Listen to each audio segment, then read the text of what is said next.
This is still the morning of the 29th of July, 2024. Interesting article on News with Views, published on the 29th, written by Devi Kidd, Kidd. Title: Trump will release remaining JFK assassination files. What about 9/11? The power system continues only as long as individuals try to get something for nothing. The day when a majority of individuals declares or acts as if it wants nothing from the government, declares that it will look after its own welfare and interests, then on that day, the power elites are doomed. Anthony C. Sutton. Trump released some JFK files, block others under pressure. October 26, 2017.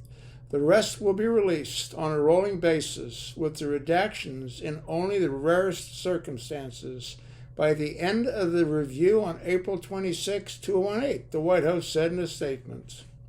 That sort of came and went, didn't it?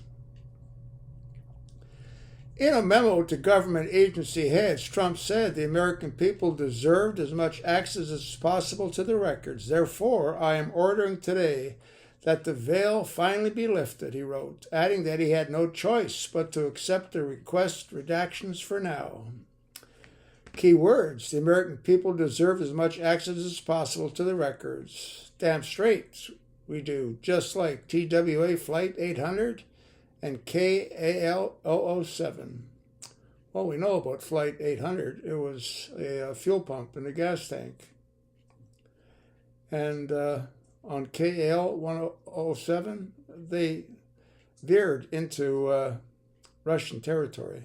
We know about both of those. Trump holds some JFK assassination files back, sets new 3-year deadline, November 21st, 2018, on April 26.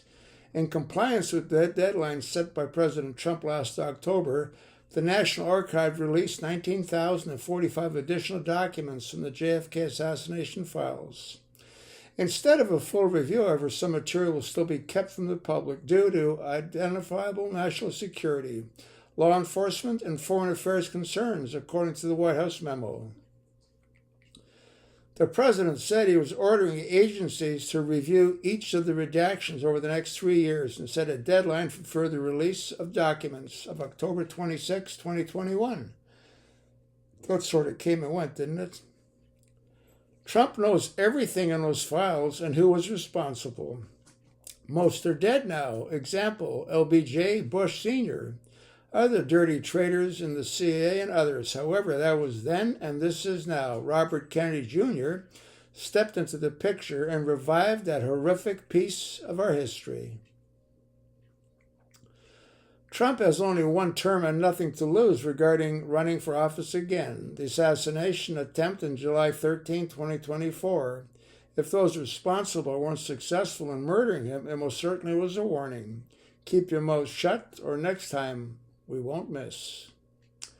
I've read dozens of books about the heinous event. Mary's Mosaic is one well worth the time to read. She was Kennedy's lover. She was killed 3 weeks after the Whitewash Warren Commission reports. Mary Mosaic, the CIA conspiracy to murder John F. Kennedy, Mary Pichot Meyer, and the Vision for World Peace Review. This is an excellent work that reads like a fictional murder mystery. What sets Mary Mosaic apart from other books that analyze the JFK assassination is the author is the son of a prominent CIA official who was involved in the cover-up of Mary Pichot Meyer's murder. The evidence he presents linking the murder to her knowledge of the JFK assassination is most compelling. Like Mark Lane, Peter Janney lays the responsibility for the JFK assassination clearly on the doorstep of the CIA. That's because they did it. And provides much damaging evidence to support his conclusion. Having read many of the other books about the JFK murder, I would rate this one of the best of the bunch. I had a hard time putting it down. I concur as I read Mary Mosaic. But what about 9/11? Millions and millions of words and who knows how many videos and pictures were taken that day. One thing is for sure, just like the proven fake Russian dossier paid for by Hillary Clinton campaign and all the other lies told by the prostitute media and blabbermouths on cable networks, ABC, CBS, NBC, and radio. How about Fox? The American people have been lied to for 23 years about 9/11 and the real mastermind behind the most heinous attack. Well, we know who did it, don't we, George Bush and Dick Cheney? We know, don't we? There are many very well done documentaries on 9/11. I'm certain many of you have watched them, all labeled as conspiracy theories and disinformation by paid pimps called the Mockingbird media. But what's critically important is who made sure it happened and those who aided and abetted.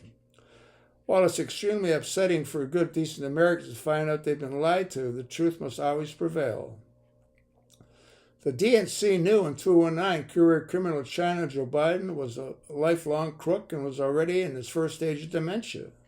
But the back room dealing with another liar, cheat, and constitutionally eligible to run for president, Hussein Obama, who used 4 other aliases by 2008, and his handlers. It was decided Joe Biden would be the best useful crook and do as he was told to protect his son and his illegal money deals. I've written about the secret societies many times over the years. Treasonous Agenda of the Council on Foreign Relations, June 17, 2005. Lou Dobbs, CNN anchor. Good evening, everybody. Tonight, an astonishing proposal to expand our borders to incorporate Mexico and Canada and simultaneously further diminish U.S. sovereignty. Have our political leaders gone mad? Well, have a special report. There's a lot for you to read, folks.